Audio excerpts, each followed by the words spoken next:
Hello students, in the today class we will look at storage tiering or storage hierarchy.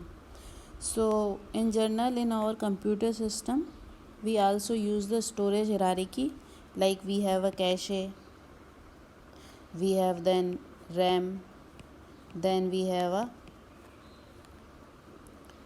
HD hard disk.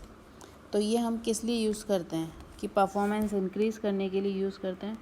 तो हम यहाँ पर जब storage tiring कर रहे हैं या स्टोरेज हायरार्की कर रहे हैं तो वहाँ पर भी बेसिकली यूज़ यही है कि हमारे जो यूज़र्स है उनकी कॉस्ट कम हो. अदरवाइज़ क्या होगा कि अगर कोई यूज़र है जिसकी एप्लीकेशन को हाई परफॉर्मेंस चाहिए तो वो क्या करेगा, पूरी की पूरी मतलब पूरी जो भी स्टोरेज बुक करेगा वो किस पर करेगा, SSD पे करेगा. और SSD पे करेगा तो कॉस्ट ज़्यादा हो जाएगी. To reduce that cost storage tiering या स्टोरेज प्रोविजनिंग में ये अलाउ करते हैं कि आप जो है combination of different storage device का स्टोरेज प्रोविज़न करो और वहाँ पर आप थिन ल्यून बनाओ और वहाँ पर जो है आपके data different category of storage के मूव होते रहें बेस्ड ऑन रिक्वायरमेंट. ठीक है, तो स्टोरेज टायरिंग का आई थिंक यूज़ आपको क्लियर होगा क्यों यूज़ कर रहे हैं. क्योंकि हमारा यहाँ पर ऑब्जेक्टिव है कि जो यूज़र है उसको कॉस्ट कम पड़े. अदरवाइज़ क्या होगा कि अगर वो SSD बुक करता है तो यूज़ करता है, प्रोविज़न करता है तो कॉस्ट ज़्यादा होती है. तो अब स्टोरेज जब आपके डेटा फ्रॉम वन कैटेगरी से दूसरे कैटेगरी पे मूव हो रहे हैं तो एक तो क्या हो कि आप मैनुअली इंटरवेंशन करके करो या फिर ऑटोमेटेड करो. तो अगर मैनुअल स्टोरेज टायरिंग करते हो तो क्या होता है, टाइम टेकिंग होता है और यूज़र का मैनुअल इंटरवेंशन चाहिए. तो हम यहाँ पर ऑटोमेटेड स्टोरेज टायरिंग करते हैं. मतलब रूल्स एंड पॉलिसी बनी हुई है तो based on data access data are move from one category of storage to the another category of storage. तो लुक एट हेयर, लाइक यहाँ पर हमारे पास जो आपने स्टोरेज बनाई है और जो थिन पूल बनाओगे वो क्या करा, combination of SSD, combination of fibre channel और साटा का बना लिया. इन तीनों के बेसिस पर आप क्या करोगे, एक आपका जो है थिन ल्यून बन जाएगा या थिक ल्यून बन जाएगा. और जो ये ल्यून बनेगा इस पर जब आपका data based on usage it will move from one category of storage to the another category of storage. तो यहाँ पर जो आपकी ऑटोमेटेड स्टोरेज टायरिंग है वो इंट्रा एरे बनी हुई है. ठीक है, तो लुक एट देयर. तो यहाँ पर आपका जो है इन जनरल जब आप डेटा यूज़ हो रहे हैं तो सपोज़ मेरा कोई किसी टायर पर डेटा बहुत ज़्यादा यूज़ हो रहा है. जैसे हमारा इन जनरल क्या होता है कि हम जब भी कोई डेटा एक्सेस करते हैं तो कैशे में क्या होता है, हम बोलते हैं लोकेलिटी ऑफ रेफरेंस. तो सेम थिंग यहाँ पर भी, same thing kind of thing यहाँ पर भी हैपन होगी कि अगर कोई डेटा आपको फाइबर चैनल से एक्सेस करा है तो उस पूरे ब्लॉक को ही फाइबर चैनल से उठा के आप SSD पे ले जाओगे. तो आपकी क्या होगी कि ऐसा हो सकता है कि वो वहाँ पर वो जो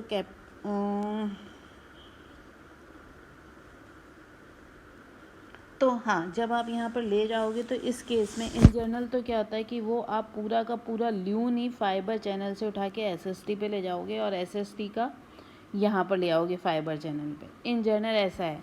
बट अभी एक नई टेक्निक आई है जिसको बोलते हैं सब ल्यून टायरिंग. इन सब ल्यून टायरिंग में क्या होगा, instead of taking a whole LUN from one category of storage to another category we will take only the part of loon that is active. तो that is called the sub loon. So like in this example हमारा ये पूरा एक loon है तो इसमें only इतना वाला ही पार्ट एक्टिव है. तो ये वाला पार्ट हम उठा के हायर कैटेगरी स्टोरेज पर मूव कर देंगे. दैट इज़ सब ल्यून टायरिंग. जब ऑटोमेटेड स्टोरेज टायरिंग करते हैं तो उसमें हमारे 3 बिल्डिंग ब्लॉक है. Storage type, storage type means है कि कॉम्बिनेशन ऑफ स्टोरेज. लाइक यहाँ पर हमारा SSD है, फाइबर चैनल है और साटा है. तो इनका कॉम्बिनेशन बना लेते हैं. फिर उसके बाद हमारा ल्यून बना लेते हैं, that is called the storage group. तो ऐसे हमने ये डिफरेंट स्टोरेज ग्रुप बना लिए हैं. और इन पर हमने कुछ पॉलिसी बना ली, ऑलरेडी पॉलिसी डिफाइंड है कि भाई इतना आप जो आपने ये स्टोरेज ग्रुप बनाया है इसमें से आप कितना डेटा SSD पे रखोगे, कितना डेटा आप फाइबर चैनल पे रखोगे और कितना डेटा आप साटा पे रखोगे। तो यहाँ पर जो पॉलिसी है तो यहाँ पर पॉलिसी का जो ये परसेंटेज है, it is not necessary, it should be equal to 100 like in this case. ऐसा क्यों नहीं ज़रूरी है? क्योंकि इस केस में, इस वाली पॉलिसी में यूज़र कहता है कि मेरा अगर सारा डेटा साटा डिस्क पे भी रहे तो मेरे को कोई फ़र्क नहीं पड़ता है, बट अगर मेरी परफॉर्मेंस डिग्रेड हो रही है तो you should move my 25% data to the fibre channel. That is the meaning of this. Clear? And using a storage tiering or hierarchy, we can also achieve cache tiering. तो यहाँ पर cache tiering means क्या? Again cache hierarchy we are doing. So our DRAM is costly and we know our RAM space is lower than the cache. So what we can do, we can use our SSD as a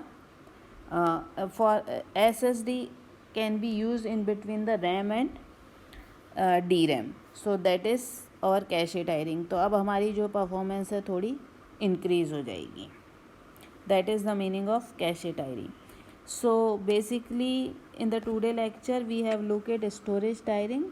Storage tiering means nothing, it means a storage hierarchy, and we use because we want that user cost should be reduced, and in that we have seen how what are the different policies and how it is achieved. In the next class we will look at network provisioning.